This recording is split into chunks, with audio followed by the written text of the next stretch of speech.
refuse to not be first. Do we do enough? Well, I never shut up about it. It must have been about 16, 17. We nicked their gilt rings. Right, the bouncer's gilt ring. This is no good for me. That's the reality. If you want the honest truth, and I see it every day.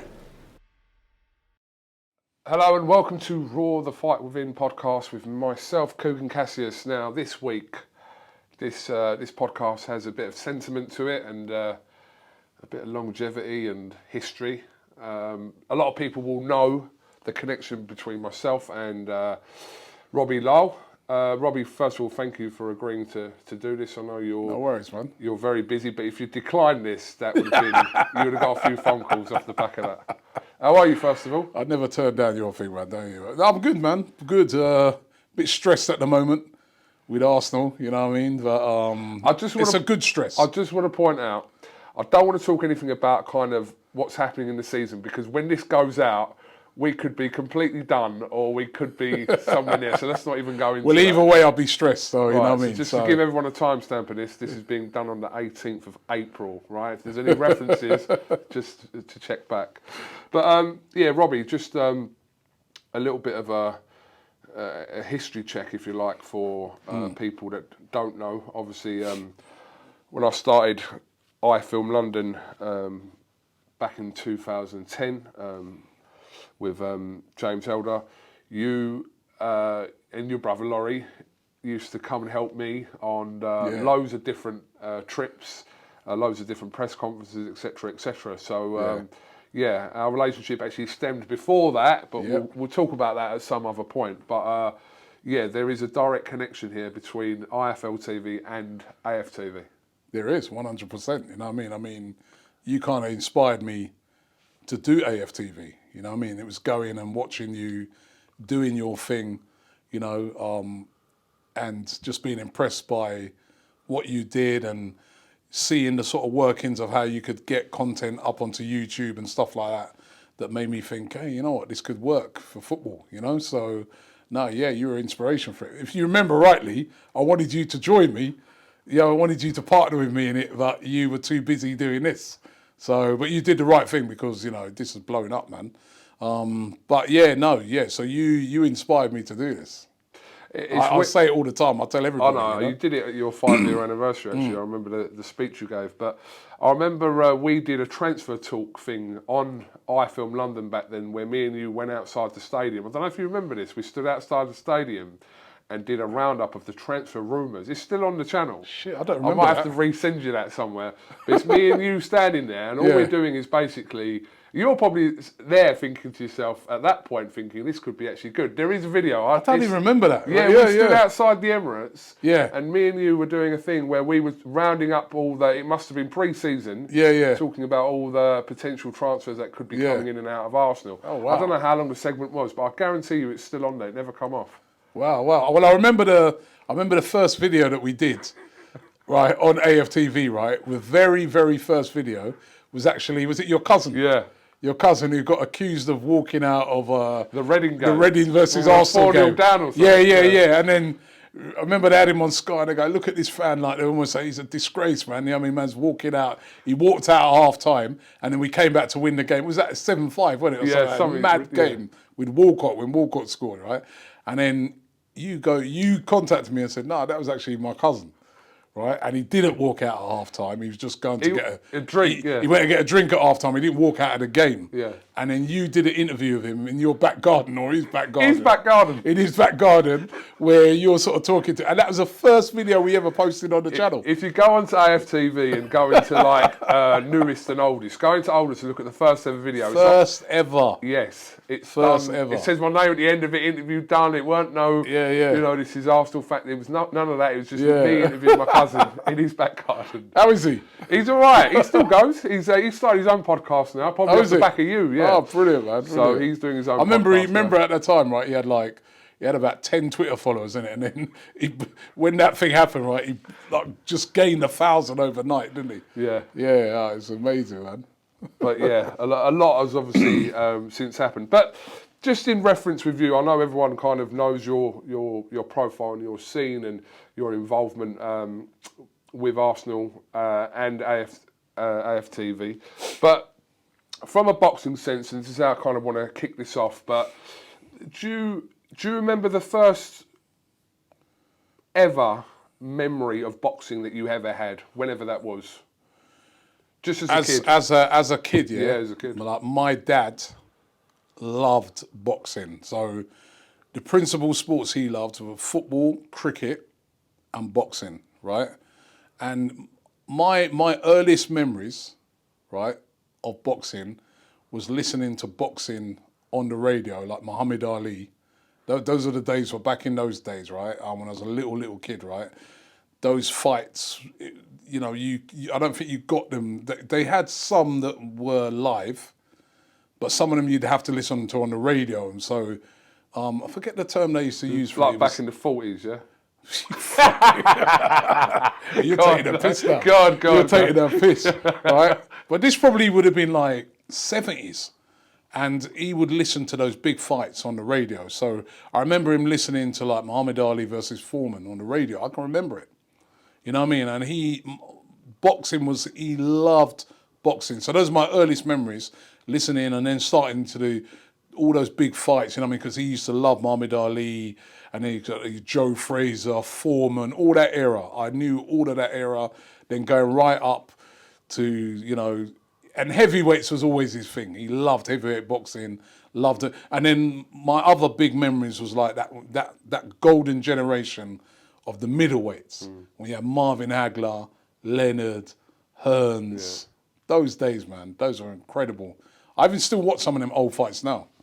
Just brings back memories. Do you remember the first ever fight you went to? Like professional fight you went to? I think the first professional fight I went to, I'm sure it was a Lloyd Hunnigan fight. Really? Remember Lloyd Hunnigan? Yeah, of course. Yeah, it was a Lloyd Hunnigan fight. I can't remember which one.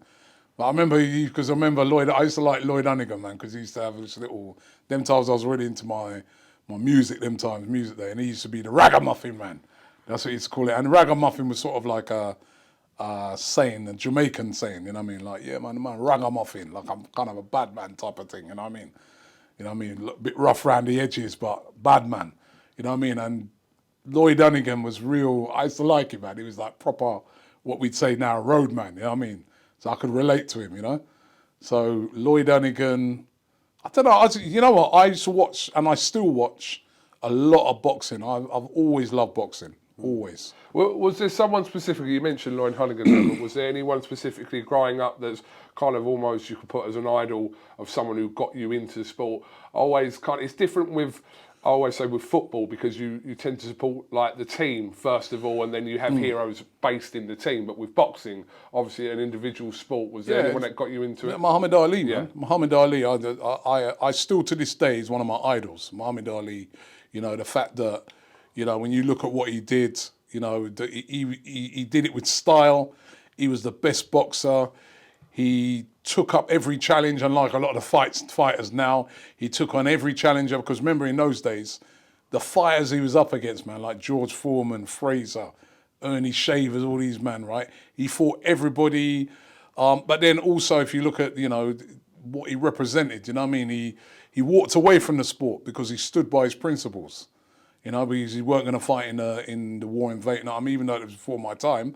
But just studying that history of what he did and walking away from that, stepping away from boxing, you know, just what he represented. And then the fact that I used to love the fact that he represented his race. You know, in black people, he really represented them. But he crossed over. So he would go and do interviews with, you know, anybody, like a lot of the big, at the time, sort of white hosts. And he would be very Afrocentric, but still do it in a way in which they accepted, and, you know, they accepted him for being him. I just loved Muhammad Ali and what he represented, man. And a principled guy who stuck by his principles. I don't think there's many sports people like him anymore. You know, I really don't think there's many sports people like him anymore, because, you know, what he did. Remember when he walked away from boxing, he never knew if he'd come back. And that was all he did.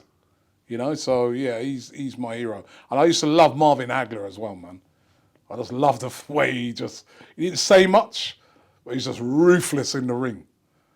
You know, he's just that. You know, he weren't fat, he weren't fancy or nothing. You know, it was sad when he passed away about a year ago or so, isn't it? He passed away. That was sad because I always used to love him. This is actually, I'm really interested actually in this because I do ask a lot of people within the boxing industry what they'd be doing if they weren't in their specific roles, whether they are a boxer or a promoter, etc. But for you, I kind of grasped the last 12, 13 years, even though you've done a lot of stuff even prior to AFTV, which some of it I was involved with, and we'll come on to that. But let's just specifically talk about kind of the YouTube industry within football and what you've done. If you hadn't done that, what do you think you'd be doing now? Honestly, I don't know. Because I was working as a surveyor before I sort of trained to be, you know, got myself into doing surveying before I then started this. And although I like the job, I just don't see that I'd still be in that job now because I'm kind of one of these guys. I've got a bit of an entrepreneurial spirit where I kind of want to do something for myself. So I think I would have been doing something for myself, but I don't know what it would have been. I don't know what it would have been, to be honest. But I think I would have been doing something for myself. But I don't know. I really don't know what it would be. That's the honest answer to that See, question. I can actually, with you, I could apply that same question to me, and I don't know. So if you take out my last 13 years, which is AFTV and IFL TV have run concurrent, pretty much, I think a year difference. But I kind of relate that to what you're saying now, that I wouldn't really know what I'd be doing now had I not been doing that. Yeah. But I'm like you, that I wouldn't be like in the 9 to 5 job. I don't think I would be, no. Because No I was disrespect to that. And No. people that do Listen, that, I had absolutely a good job. I had a good job. I liked the job as well. But I'd be doing the job and I'd be like, no, it's all right. I don't mind the job. But I feel like I've got that urge to do something. I need to be doing something, you know what I mean? And my mum always used to say to me, man, she goes, you're always doing this, doing that, doing these little things, you know what I mean? Because I'm just that type of person. I like to do my own thing, really, you know? So I think I'd have been, I don't really know what I'd be doing, but I don't think I'd be working 9 to 5, no. I'll tell you something you definitely wouldn't be doing, and that's being involved with Club MVP in Luton. So just a little bit of a background for people that don't know. Back in 2009, and we even knew each other about 7 or 8 years prior to this. Yeah. But me and Robbie had a venture in Luton called MVP. We had some good nights there, though. No, you know what, right? I always look at that and I think that was part of God's plan for both of us. Yeah. Because you remember rightly, right? We started at a club. So I'd done club stuff before. Remember, we met at a club. Yeah. Innit? We Penthouse. met Penthouse Club, yeah. In, Hitchin, and I used to do, if anyone them days remembers I had a little company that was doing promotions in clubs, right? And the guy who owned that club, I did so many big shows there and big events that he was selling it. And he said, Robbie, do you want to buy this? I was like, I ain't got no money to buy no club. And then he worked out a deal where I could pay for it in installments. And that's how I started doing Penthouse. And then kind of came out of that and then started managing another club up in Milton Keynes, and I turned that from... Buddha Blue? Buddha Blue, yeah. I turned that club from there being like about... First night I went there, I remember I got there at midnight, and I said to the guy, I go, what time does everyone turn up? And he said, turn up, mate, we're about to close. He goes, and it was a lovely club, right? And it could hold about 1,000 people. And I took that from like being empty to there being 1,000 people like every week. And that was going well. And then we then decided we're going to do our own thing, right? And we did our own club. And it started, like you said, it started really, really well. It was going really, really well. And then, you know, the problem is when you do the nightclub business is that there's a lot of outside things that affect, as you know, that can affect, you know what I mean? So it's not just about how well you promote it. It's not just about how well the club, you know, looks and stuff like that. If somebody comes to your club and causes trouble, or, you know, any little thing that happens at a club, it's all on you as the licensee. And we started getting a lot of hassle because of that. And they cut our time back, and, you know what I mean? And we ended up, in the end, something that was doing really well for us, we ended up losing a lot of money. A lot. So money that we've not to this day got back, innit? No, it's true. And there's some stories behind that. There's some stories behind That's a different podcast. And that's a different podcast, right? And there's some stories behind that. I was thinking about one the other night, right? Just to give people a little quick insight to it. And I was thinking about one of them stories the other night, right? Not to give nothing away. It was a night when there was somebody who had some money for us, where me and you sought to go and find that person. And I'm not going to say nothing more about it. But we did, listen, I forgot all about that. Yeah, but we did both decide that, you know what, we need to come out of this and just take our losses, because if you remember rightly as well, we owed them a lot of money. There was money that we owed and it weren't banks. And I don't want to say too much, yeah? Yeah, I don't want to say too much, but it's the sort of money, right, that you have to pay back. And we did. We paid back every penny of it. And, you know, respect, you know, it taught me valuable lessons, that did. Lessons I learned in that business failing have stayed with me and have helped me with this business. And I'm sure it's the same with you. And that's one of the reasons why I kind of, after that, I came out of it. I said, I need to get a job, man. I need to, you know, got a family and that. I need to stabilise things. But then afterwards, you just start to get the urge again. You're like, oh, I'm sort of wasting what I'm good at, which is I'm good at ideas. I'm good at doing stuff, you know what I mean? Like, you know, so, and obviously being a mega football Arsenal fan all my life, as you know, we used to go to Highbury together, you know? Yeah, it was to build a business around your passion. There's nothing better. Just going back to that whole kind of situation of when we tried our own little venture, obviously, yes, me and you were both left in a lot of debt, but to be honest with you, I think one thing that I've always kind of respected about you, even though I've known you for like 20 years and we've been very good friends, that situation, you kind of said, no, this situation is between me and you. So and you did. We spent like years really repaying that. You know what I mean? But you stuck it out with me as well. And we've never spoken about this. It's good. You actually did that. You could have just, like, to be honest with you, if you'd said to me like it's all done and kind of whisked yourself to Jamaica or whatever, right? Did a runner, basically. No, I know, but what I'm saying is, all right, but you halved the problem with me, so. Yeah, you know, Kugan, I was thinking about that situation the other day, right? And I was like, those situations what make people, you know what I mean? Like, none of us bailed out. Both of us just said, like, listen, we borrowed this money, we've got to pay the money back, right? And even though it was like literally, I remember when we used to pay that money back, because remember, we ain't got our business running no more to give us the income, right? Honestly, I was living hand to mouth those times, right? Because by the time I paid that money back, paid for, you know, all my, you know, mortgage and stuff like that, I had not even a pound. There was no margin, right? But you learn from those things, you know what I mean? You learn, and I think it builds character, you know what I mean? It builds character. And plus as well, when you're in something with somebody, that's how I've grown up like that, man. You don't bail out, man. You know what I mean? If it would have worked out and it had been brilliant, we would have shared the success. It's gone bad. We got to, you know, all of us got to shoulder the issues that came with it. And we had a lot of problems came with that. Yeah, but what you're saying is right.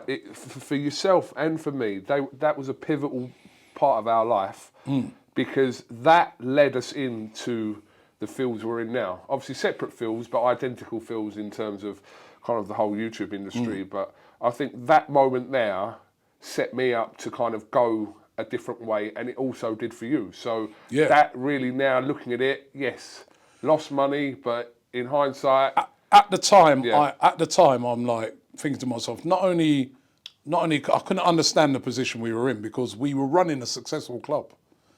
We were doing well. We wasn't doing anything wrong. We were doing everything to make it successful.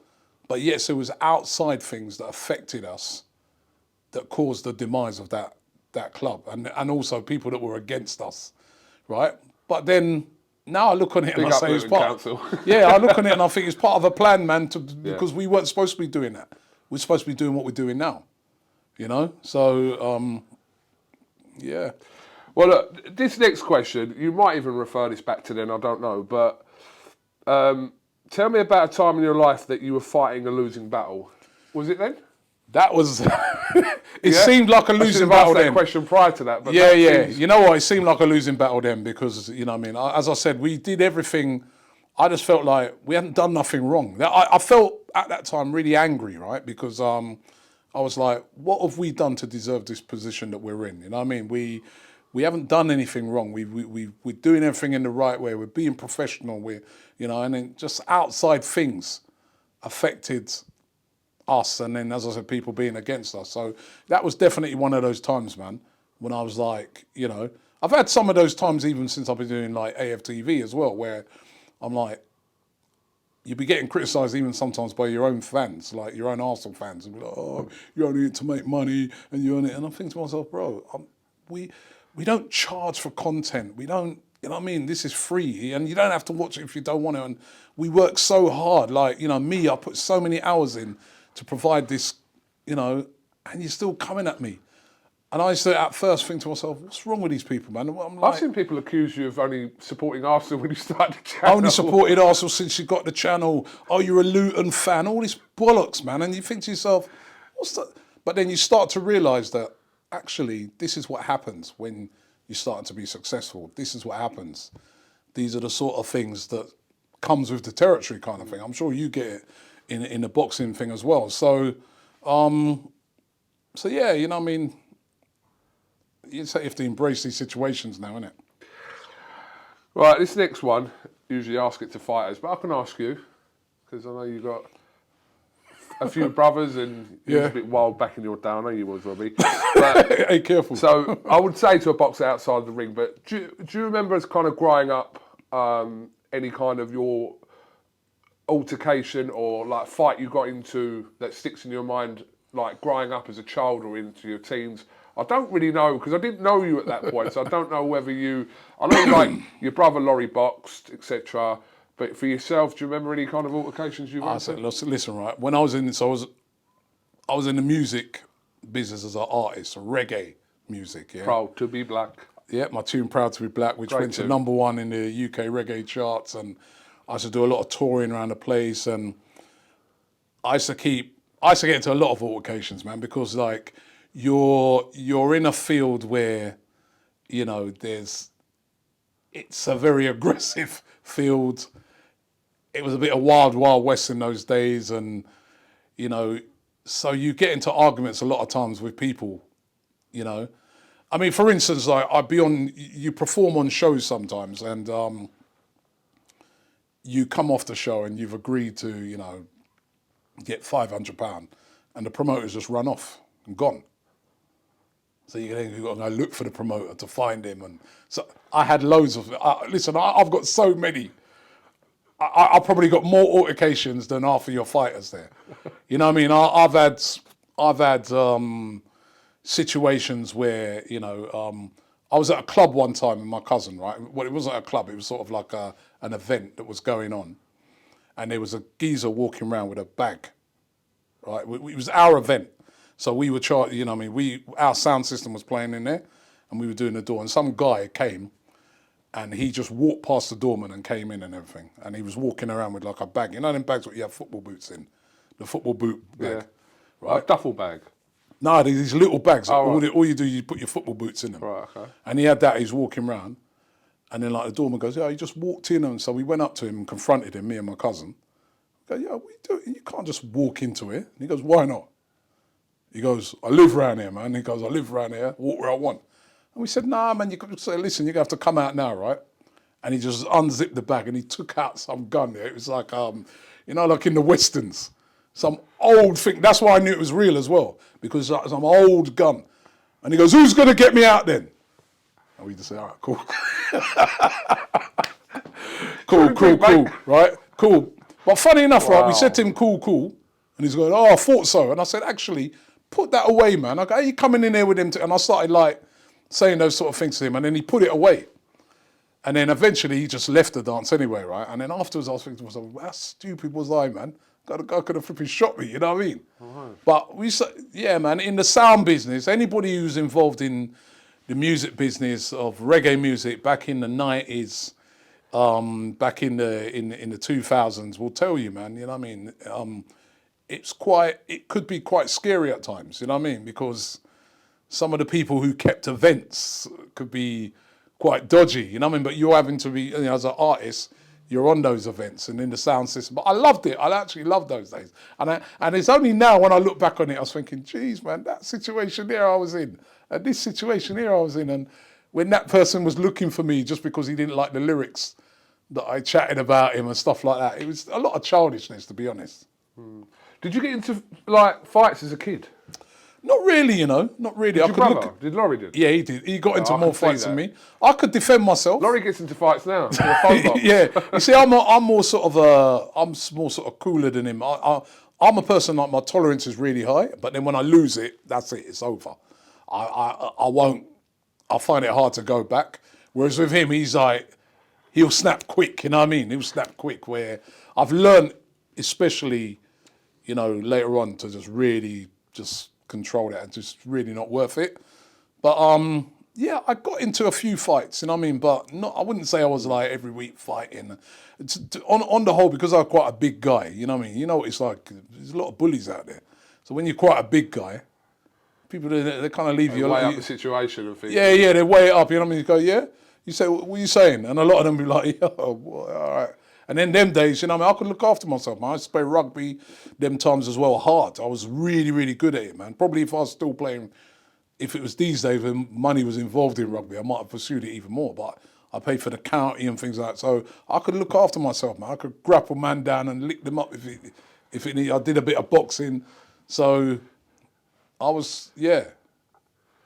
Well, you got now to fight going to some of these away grounds you go to. Yeah, no, listen, but now I allow that, you know what I mean? It's not worth it, you know what I mean? Now you see there's just a waste of time. And funny enough, like going to football, I used to go football back in the day when it was all trouble and that, and I could look after myself then.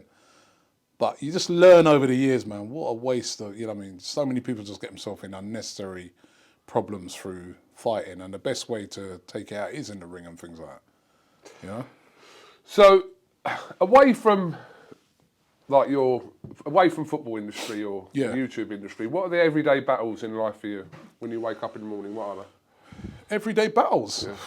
Most of my everyday battles centre around my business, really, because it is such a major part of my life now. You know what I mean?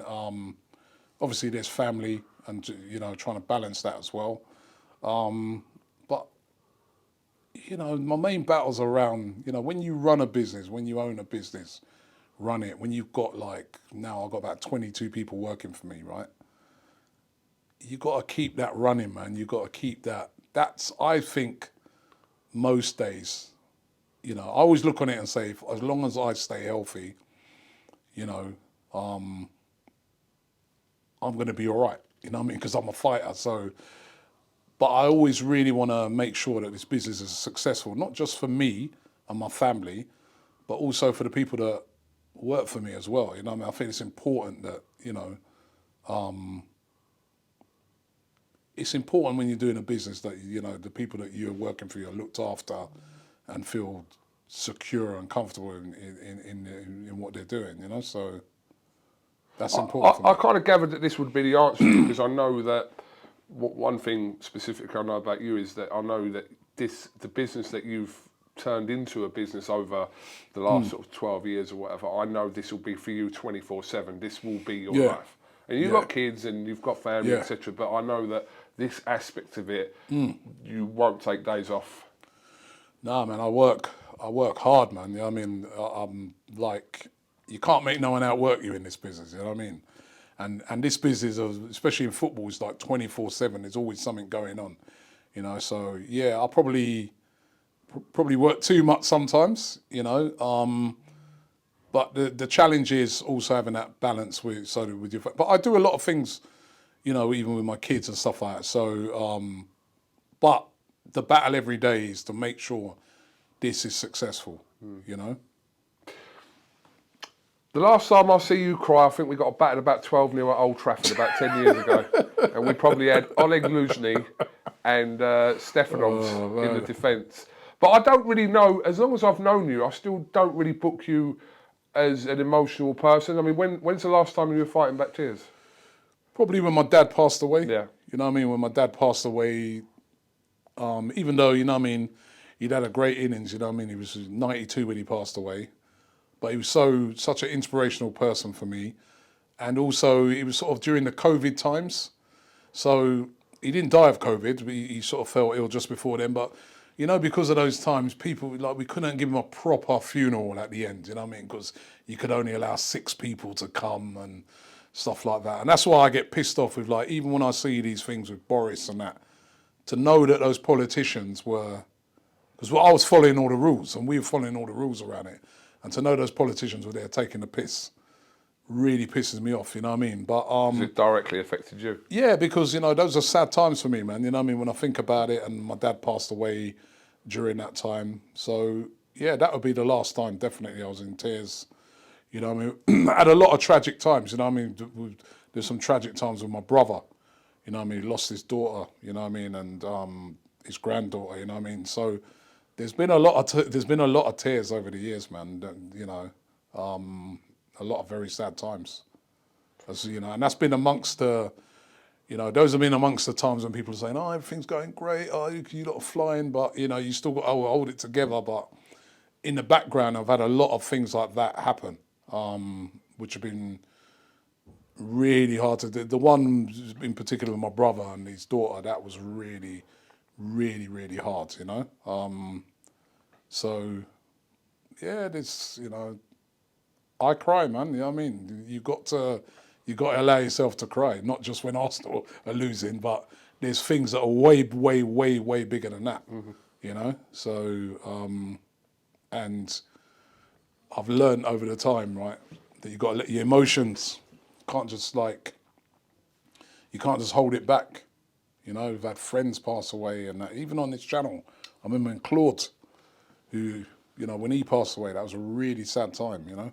So, as long as I've known you, I know you have a, not in the sense of kind of how I'd word this to a boxer, but you have a fighting spirit because you're a winner, and whatever you do, you spoke about it earlier on, you want to succeed at whatever you do. And I actually book you at whatever you do because I've known you for that long and everything you've done. Won't talk about MVP again, but that was you're born to succeed. So where does that kind of fight spirit come from in that sense? I always think that's come from my parents, you know, because I look on it, I used to think to myself, boy, because out of all my family, I'm sort of the real entrepreneurial guy. And I'm like, my mum and dad weren't entrepreneurs, really, but they were fighters, you know what I mean? And what I look on it, I say, my parents come to this country with nothing.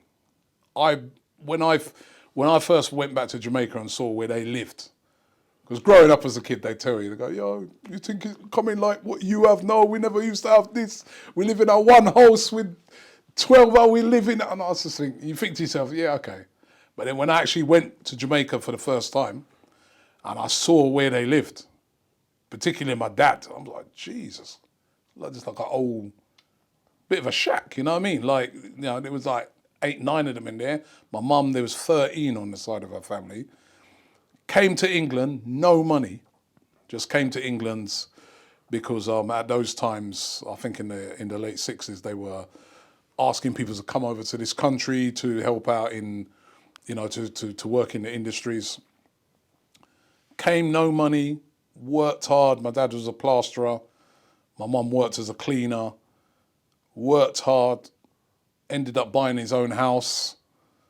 You know what I mean? Made sure that all of us, you know, 4 boys, all of us went to school, kept us all out of trouble. You know what I mean? I just really admire what they did. And I'm like, the bravery, the fighting spirit that they've shown. They come so far to come from zero, from poverty in Jamaica, to owning your own house, even though that may not seem big for someone who lives here, that's a big thing, that you've come from poverty to at least owning your own property. That's big for me. And I'm like, we got to take it to the, you know, this generation, my generation, I've got to take it to the next level. I can't be just also just own a house. I've got to be doing something more than that. I get my fighting spirit from them, man. They were brave. How many young people, I keep saying this a lot of times, right? That how many young people would immigrate from your comfort zone and go to somewhere, it's cold, a lot of racist people at them times as well, didn't really want you there, but you still went there and you've made a life for yourself and your children. We underestimate what our parents, a lot of times when they've come from, 100%. Other countries, what they've done. And we don't celebrate it enough, you know. So I get my drive and fighting spirit and that from them. They're both passed away now, but it's from them. See how hard they work, man. My dad worked hard. I used to go and work with him sometimes when he's doing the plastering. I go, Dad, when's lunch? He go, lunch? I go, which lot, man? Pick up the thing, go mix up the concrete. You know what I mean? He worked hard. My mum used to be a cleaner at the school. Remember, my mum used to be a cleaner at the school, yeah? But she's almost like a covert. Like I used to call her, like, you're like in the FBI or the CIA, my mum, right? Because she got friendly with all the teachers, because she was a cleaner at the school that I used to go to. So she started getting friendly with all the teachers now, right? So any time now you get in trouble, anytime you don't do your homework, anytime they go to her, oh, Mrs. Lyle, you know, Robbie never, you know, he's got some homework to hand in, you know, we still haven't seen it, or, you know, so you get home, man, you're getting blasted. So you just had to do it, you know what I mean? So, you know, and remember, these were two people, they didn't have no real, like, especially my mum, didn't really have no big education, you know what I mean? Because, you know, in Jamaica, you had to pay for them things, they didn't really have the money. So, no, I've got so much respect for them, and that's where I get it from, man. My dad, who used to, he doesn't really say it anymore, but he used to always give me the story of how he comes to his country from Sri Lanka with £5 in his pocket. Yeah. Always uses that same thing. I come to this country with £5. We take it lightly as well Yeah, when of they say course. that, innit? Until Yeah, you start, 'cause it's almost later in like- life. yeah. later in life when we're doing our life, we're like, Jesus, how could I have done that? Yeah. Could I've come from Sri Lanka with a £5 in my pocket and land in England. Yeah. Look how we'd be crying. We'd be like, oh my God, man. Every little thing we cry about. We right? moan about. Moan about. Low level shit. Yeah, and they'd be Right. like, you leave from Sri Lanka, which is a completely different country, culture, weather, everything, completely out of your comfort. And that's why I like to do things sometimes. I come out of my comfort zone. Completely out of your comfort zone, land in England with a £5. And the first guy you come up to go, oh, what are you doing here? Oh, man, we underestimate what they did. You're 100% true. Has Robbie Lyle got demons? Have you got demons you fight away from kind of your work? Not. Or is your demons related to your work? I don't know. I don't think I really got demons, you know. Did you have demons?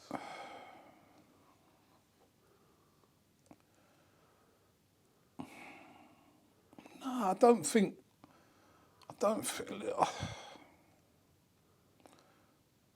Yeah, I don't think I really got demons. You know what I mean? Listen, I look at everything. I've done things that were wrong. You know, I've done a lot of things in my past that were wrong. But I look on it as a journey. And if you look on it in that way, and you say to yourself, right, you know what, that was part of getting me to where I am now, and it's part of life, then you don't really look on it as demons. And as I said, I was brought up well as well by my parents, man. They brought me up well. So I'm very fortunate in that way, right? Because there's a lot of people out there, they didn't have good upbringings, and that's where sometimes a lot of the demons come in. But what I was looking at and saying, my parents, you know, they didn't have much when we was growing up, right? But they brought me up really well, man. They're very, you know, they're very principled. My mum was a big Christian, you know what I mean? A lot of values to them and stuff like that. And they've always given me that. And once you've got that, that will conquer any demons, you know. You do things that were wrong, but you can get over them because you know to either forgive yourself sometimes, to try and put things right, or to move on, you know. So if we say that you, in a mental sense, you would fight, or a physical sense, you'd fight for your kids, your family, community, maybe Jamaica, I don't know. Who fights for you? Like, who's in your corner? Who's in my corner? Who's in your corner of life? Oh, no, my family's in my corner. Yeah. Yeah, my family's in my corner, you know what I mean? So, you know, I've got, especially like, you know, my brothers, I've got 3 brothers, we're all very close. Even though we don't, you know, well, I work with one of my brothers, and then 2 of my other brothers, you know what I mean, they don't live near me, but we still talk all the time. If anything happens to them, anything happens to me, anything, everybody will just immediately drop what they're doing and they'll be there. And that's what I love about my family, you know what I mean, and my brothers and that. So, and again, that's because of my parents and how they brought us up. They brought us up to be like, hey, we're family, you know? So, yeah, they'll always be fighting for me. Yeah, I mean, look, a lot of this stuff I do know. I knew you was going to name specifically your brothers because I know, I said you might not see each other all the time. With Laurie, you do so more so because obviously works. Yeah, my brother got ill the other day, as you know, and like literally the next day we were all there. You know what I mean? I was supposed to fly out to Qatar the next day, just immediately cancel that. You know what I mean? You know what I mean? That's how we roll, man. You know what I mean? We've got each other's backs. Has any of the industries that you've worked in, or parts of that industry, whether it's industry or now, or in that kind of music industry or the nightclub industry, any space of time where you've suffered from depression in any of those industries? You know what, right? So I've always been one of these guys that like, yeah, tough man, don't suffer from depression, man, a bad man, blah, blah, blah, blah, all that stuff, yeah? But when I think about it, when I look back, that time when we lost that club and we was under so much financial pressure and I was getting, you know what I mean, you get it from home, and I feel that at that time, I must have been suffering from a bit of, I wouldn't say deep depression, but I must have been, you know what I mean, because I was very down, you know what I mean? I was like, you know, I just couldn't work out how comes things hadn't worked out. I was trying, every minute I'm trying like, where did it all go wrong? Why am I in this situation?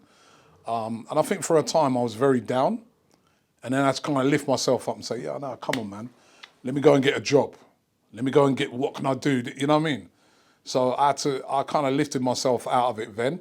But I think, you know, in those times, people didn't really look on it like, you go to a man, especially other men, and this is part of the problems with men, and I think these are the things that are improving. You go to another man and say, yeah, you know, feeling a bit down, man. Oh, yeah, lift yourself up, man. What's wrong with you, man? You know what I mean? Let's go to a pub and get a drink, or, you know what I mean? What's wrong with you? You know what I mean? But I think now people are more understanding of depression. So I feel in those times, I must have been, because I did feel down. I felt down for a bit, man. You know, because I was just like, nothing's going right. You say you might have gone through it and not known you've gone through it? I'd say I was depressed. For a period of that time, I was depressed because I know, remembering those times, that I felt down. I just felt like, even when I was starting to work and so, I just felt like I was just going through the motions. I was like, I'm going to work, all the money I make is gone. I'm not, you know, nothing named, no holidays. I can't do nothing for, you know what I mean? I couldn't do nothing extra, couldn't do no holidays, couldn't just like, you know, the football them times helped me, you know what I mean? Just like going to games and things, you know, but they just couldn't do nothing. It was just like, I felt on a dead end. So, and that's depression. That's depression when you're down, you know what I mean? So I'd say yes. Okay, last one. Pretty open-ended question. You can word it how you ever interpret it. What still drives that fight within you now? How old are you? Well, people keep asking me my age. How old are you? I'm in my 50s, man. All right, in your 50s, I will leave it there. Passport check, yeah? No, but what still drives you? I know, obviously, you've got a very successful business. I'll say one of the biggest independent football channels in the world. Definitely the biggest Arsenal one, independent-wise. From the outside, everything looks good. Results-wise, obviously, that's a different situation, but from business Can't control aspect, everything's going well. But what still drives Robbie Lyle? Because I want to, like, with what I'm doing, I'm like, I want to create something that's like, that's the biggest and the best. I want to be able to compete with like the very biggest broadcasters out there. I want this to be like a media. I mean, it already is, but recognised as a media company. That I feel with what I'm doing with AFTV, with DR Sports, with the F1 channel I've started, all these different channels. I feel that a lot of people around me say, "Oh, you're doing brilliantly," and I look on it, I'm like, you ain't even done a tenth of what you can do with what we've got. I really do believe that, and that's what drives me every day. So I'm like, I've nowhere near reached the full potential of what I'm trying to do. And some people will be like, "Yeah, but you're doing pretty well." I'm going, "Nah, we've done all right so far. It's been okay. We've had some good success, but I feel that it's nothing compared to what it can be." And that's what drives me every day. I just want to be successful. And I want to have a successful business. I want to do more things giving back as well, to help people, to say to them that, you know, you can do it as well, because I'm no more special. You're no more special. None of us, you know, when we look where we've come from, we're no more special than anybody else. And if we can achieve what we've achieved, you know, we have to pass that on. I'm a true believer of that. My mum used to say that to me as well. So it ain't just for you. You got to pass this on to other people as well. You know, it'll help them to be, you know, because when they're successful now, that's another tick for you as well. That you will look on that and you'll feel good that person used to started off with you, or they've, you know what I mean? So Yeah, I passed on my knowledge to you to start off AFTV. yeah, I ain't even gonna lie, that's true. No, but you know what? Absolute load of rubbish. No. That's actually load of rubbish. no. It's true. I wouldn't have done what I'm doing today if I hadn't have gone with you. Because when I went with you now, I'm seeing somebody that's the same as me, doing what you was doing, and you showed me it could be done. And that's important, because you showed me it can be done. Because there's a lot of times in life, right? There's things we say to ourselves, I'd love to do that, but we haven't got the entry into it. We don't see the entry level, or we don't see, there's nobody around us doing it. So it's just a dream, but we don't. But when you've got like it's almost like a mentor in a way, in which you've gone and seen someone that you know that you're the same sort of person as do it, you didn't know what, I can do it as well then. You know what I mean? So don't underestimate, you know, even though you told me, Robbie, just come and hold the camera and just hold it straight like that. Because I said to you, I don't know nothing about cameras. You go, you only got to hold it, right? That little seed there is what grew into... You come to the James the Gal and George Groves press conference, didn't you? No, I'll tell you what it was. You did? Yeah, I went to that, but before that, I'll tell you what I went to. It was Tony Bellew. Oh, and Cleverly. Yes. When Tony Bellew was going, you that. It was funny, right? That was the same press conference. Was that the same press conference? Press Yeah, so that. And I come and you just opened me up to it. So I'm like, oh. Because your brother Laurie, me and him used to do... He used to do loads more than regular me, away trips. He came with me on multiple trips to Liverpool he and loves wherever boxing, else. Obviously, Laurie's like, Yeah, he's boxing nuts. still thinks he is a boxer as well. He does. But I remember the interview I did with Jack Wilshere all them years ago, where he said he was going to stay at Arsenal forever, which is when people ask me what's your favourite ever thing, it always pin it to that. But Laurie was the one at Wembley Arena that was crouching down and holding the camera while Jack Wilshere was ringside. So yeah, no, man. Listen, you opened me up to that, because I just felt that if you can do that, why can't I do it as well? You know what I mean? And you showed me how. You sort of just showed me in that little space of time that I was doing that with you, that how it can be, the workings of it. and it's not an impossibility, you know what I mean? And sometimes that's all you need, because we're all kind of a bit scared sometimes, isn't it? Of, yeah, but how do I start that? But you just got to start it sometimes. So, man, you had a big part to play. I'm going to get a load of stick now, so I'm going to get my own fans going to me, oh, so you're to fucking blame, mate. No, you got a big part to play, man. And, you know what I mean? Do you know, I do remember, just before we finish, I do remember like when kind of this whole nightclub situation kind of was, we'd kind of come out of it in the end. And I remember like a few months after you'd, when I'd already started with James, IFL London back then, I remember you kept ringing me and going, can you come and meet me? Can you come and meet me? And you was doing it for like 3 or 4 weeks. In the end, you just said like, meet me at South Mim Services, which is halfway between where you are and where I am. Yeah, so we literally like met. A drug beat, wasn't it? By the way, it was a joke for the camera. Yeah, that's a joke. It was a joke, but the way it was like, yeah, we've turned at up a service station. Yes, met at the service stations, got into like the bit with like the food court bit or whatever. And then you sat there for like probably 20 minutes and you explained to me the idea. And this is before this even video of my cousin had gone on, anything had gone on. And you said, I've got an idea of what you're doing with the boxing. I want to adapt it with the football. And the first thing I said is like, you're not going to get the access to the players in the same way as we get it to the boxing. And you said, no, that's not the idea. The idea is to involve kind of a fan element of it and kind of push it that way.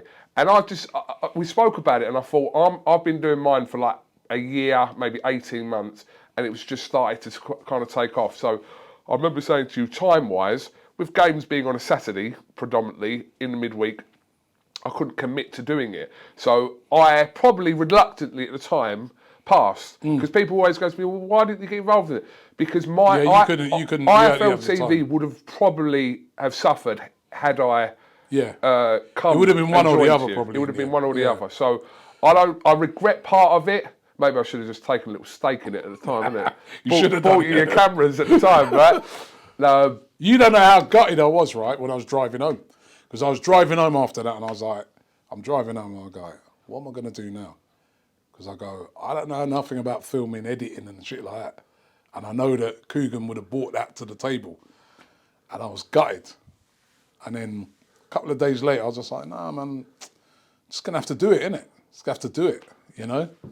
But, yeah, I remember that meeting. We had a lot of meetings in them days, didn't it? Oh, dear.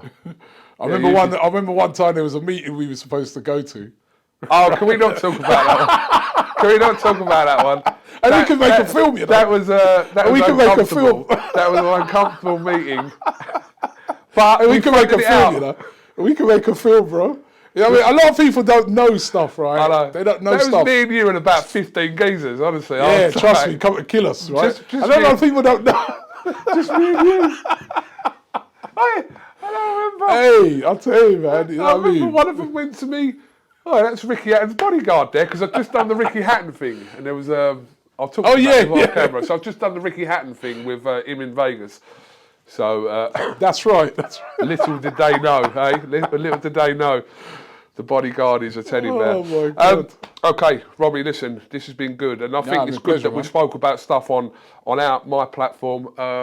I'm available to come on your podcast. I don't know, you've probably got about 20 podcasts. I'd love you to come on, man. Come on, man. But I want one with you.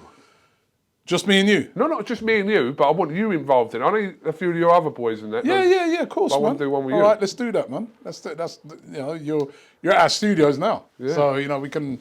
That's standard, man. You're always welcome here, bro. All right. Well, listen, let's not talk anything football now. Like I said, this is dated on the 18th of April. If this goes out in a couple of weeks, people might be saying whatever. So we've got high hopes-ish for the season. We'll leave it there. Wherever we land, man, it's been a good season. Absolutely. This has been Kugan Cassius with Robbie Lyle on Raw, the Fight Within podcast. Make sure you comment, like and subscribe, and we'll see you next week.